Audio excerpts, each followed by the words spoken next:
Hi, wir sind Willi und Nina und wir leben auf einem Putenmastbetrieb im schönen Münsterland.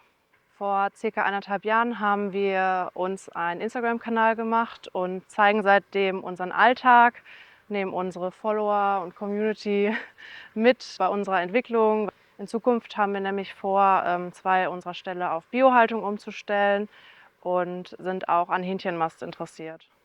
Wir haben uns während des Studiums in Soest kennengelernt, vor circa 5 Jahren. Ja, ich wollte schon immer den elterlichen Betrieb übernehmen und es hat sich dann über die Zeit herausgestellt, dass Nina dann auch Interesse hat, auf dem Hof zu arbeiten. So ist es dann zustande gekommen, dass wir beide jetzt diesen Hof hier weiterführen wollen und gucken, wo die Reise noch hingeht. Wir bewirtschaften hier 130 Hektar Ackerbau. Wir bauen Getreide, Mais und Kartoffeln an. Kartoffelanbau machen wir erst seit 3 Jahren. Da haben wir aber auch besonders viel Spaß dran und wollen das auch noch ausbauen. In Zukunft vielleicht mit Direktvermarktung. Da müssen wir mal sehen, wie sich das so hier entwickelt oder wie die Nachfrage generell in Münster ist. Mit Social Media haben wir angefangen, weil wir ja eigentlich unsere Puten auch direkt vermarkten wollen und wir dachten, das wäre eine ganz gute Werbung. Das hat sich jetzt so entwickelt, dass da dann doch stärkeres Interesse dran war und das sehr gewachsen ist. Uns folgen aber nicht nur Verbraucher, sondern auch viele Landwirte, gerade viele aus der Geflügelbranche, aber auch andere Landwirte, die einfach Interesse daran haben, weil man es ja auch nicht so oft sehen kann. Uns ist wichtig, dass Verbraucher auch mal die Möglichkeit bekommen, in so Ställe reinzugucken, gerade weil wir ein konventioneller Betrieb momentan sind und die Haltungsform 2 haben und da einfach viele Vorurteile herrschen. Das merkt man auch an den Nachrichten und Kommentaren, die wir bekommen. Und wir wollen einfach das Bewusstsein schaffen und zeigen, wie die moderne Tierhaltung in Deutschland heute aussieht. Und wie es genau aussieht, das gucken wir uns jetzt im Stall an. Ja, jetzt sind wir im Stall. Wir haben hier die klassischen Louisiana-Ställe, die an den Seiten offen sind. Genau, die Puten kommen von einem Aufzuchtbetrieb hier aus dem Münsterland. Da haben die ersten 35 Tage verbracht. Dann kommen die zu uns und dann beginnt hier die Mast.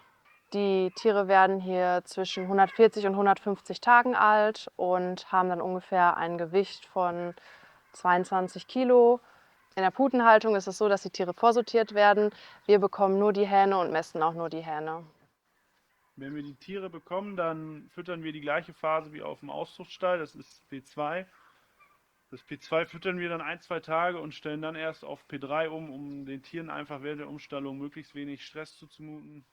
Ja, und dann im weiteren Lebenslauf kriegen sie dann noch 4 weitere Phasen, die dann je nachdem nach Lebenswoche dann umgestellt werden. Also zurzeit füttern wir das P3 von Agravis. Wir geben auch noch ein bisschen Geflügelgrit in die Futterschale, einfach um den Muskelmagen der Pute zu unterstützen, weil die kommt dann hier auf Stroh. Dann fangen die an, Stroh zu fressen, welches zu Verstopfungen führen kann, um so dann Durchfallerkrankungen vorzubeugen. Also wir haben in diesem Stall haben wir 2 verschiedene Tränkensysteme verbaut. Einmal die Plasson-Tränke und die Lubbing-Tränke. Das wird daher, weil der Aufzuchtstall hat viel die Lubbing-Tränke verbaut, sodass die Puten dann die Tränke hier auch kennen und auch am Anfang möglichst schnell das Wasser dann auch finden und auch zu sich nehmen dann. Also der Arbeitsaufwand ist, wenn alles glatt läuft, ungefähr 1 Stunde pro Stall. Und dann je nachdem, wenn Sachen kaputt gehen oder wenn Probleme mit den Tieren sind, dann dauert es halt länger. Wir probieren eigentlich viel an Beschäftigungsmaterial aus. Wir haben jetzt hier die erhöhten Sitzmöglichkeiten und Picksteine.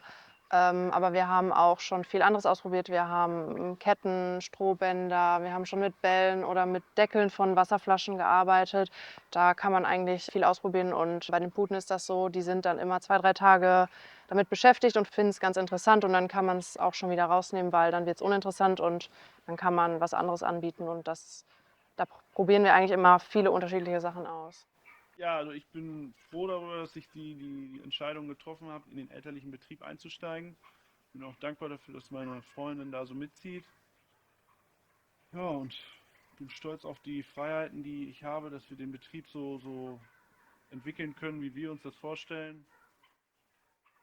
Genau, Ja, und in Zukunft wollen wir auch noch mehr im Social-Media-Bereich machen. Also könnt ihr gerne mal bei uns vorbeischauen und euch selbst ein Bild von unserem Betrieb machen.